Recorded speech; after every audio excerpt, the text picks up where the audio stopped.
We break into our review of the news to express the hope that you'll buy at least one of the poppies made by men wounded in the last and the present wars to commemorate Remembrance Day.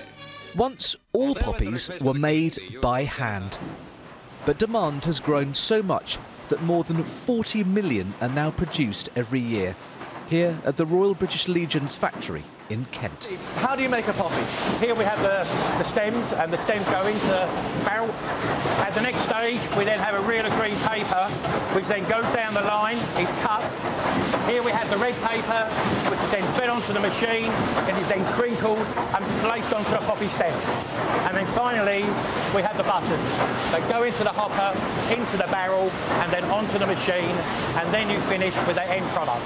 Do you feel proud to produce these? I have the greatest job in the world.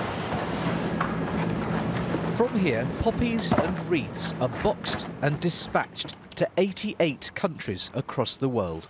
Here we have the royal cage. It's a very special part of the factory. Absolutely. Everything is locked away in here for the royal family.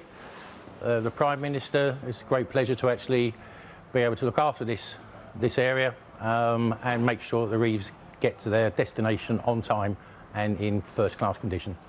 Despite what many think, the red poppy does not represent the blood of the fallen. In fact, wild poppies were amongst the first plants to regrow amongst the churned-up battlefields of northern France and Belgium during World War I. So actually, this represents life, not death. OK, so we've got 3,000 boxes to get through today, so what we need to do is get these poppies packed and then onto the pallet. For some who work here, the poppies have an added poignancy. Samantha Rai is a former Gurkha.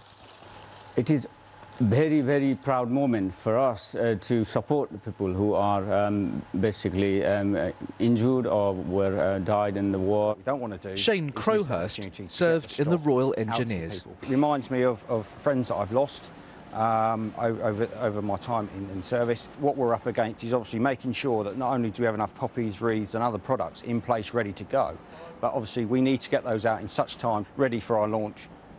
Although the volunteers still do make them by hand, about 2 million a year, we do now need the machines. Poppies produced here will soon be worn by people across the world. Since the first poppy appeal in 1921, they remain as poignant and iconic as ever.